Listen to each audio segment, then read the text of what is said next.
ಜನತೆಯಾದ ನಾವು ಭಾರತವನ್ನು ಸಾರ್ವಭೌಮ ಸಮಾಜವಾದಿ ಧರ್ಮನಿರಪೇಕ್ಷ ಪ್ರಜಾಸತ್ತಾತ್ಮಕ ಗಣರಾಜ್ಯವನ್ನಾಗಿ ರೂಪಿಸುವುದಕ್ಕಾಗಿ ಭಾರತದ ಎಲ್ಲಾ ಪ್ರಜೆಗಳಿಗೆ ಸಾಮಾಜಿಕ ಆರ್ಥಿಕ ಮತ್ತು ರಾಜಕೀಯ ನ್ಯಾಯವನ್ನು ವಿಚಾರ ಅಭಿವ್ಯಕ್ತಿ ನಂಬಿಕೆ ಧರ್ಮ ಮತ್ತು ಉಪಾಸನೆಯ ಸ್ವಾತಂತ್ರ್ಯವನ್ನು ಸ್ಥಾನಮಾನ ಮತ್ತು ಅವಕಾಶಗಳ ಸಮಾನತೆಯನ್ನು ದೊರೆಯುವಂತೆ ಮಾಡುವುದಕ್ಕಾಗಿ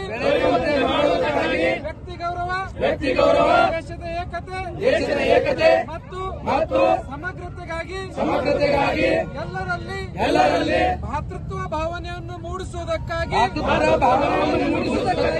ದೃಢ ಸಂಕಲ್ಪ ಮಾಡಿ ನಮ್ಮ ಸಂವಿಧಾನ ಸಭೆಯಲ್ಲಿ 1949ನೇ ಇಸ್ವಿಯ ನವೆಂಬರ್ ತಿಂಗಳ 26ನೇ ದಿನದಂದು ಈ ಸಂವಿಧಾನವನ್ನು ನಮಗೆ ನಾವೇ ಅರ್ಪಿಸಿಕೊಂಡು ಅಂಗೀಕರಿಸಿ ಶಾಸನವಾಗಿ ವಿಧಿಸಿಕೊಂಡಿದ್ದೇವೆ. ಜೈ ಹಿಂದ್. ಜನಗಣ ಮನ.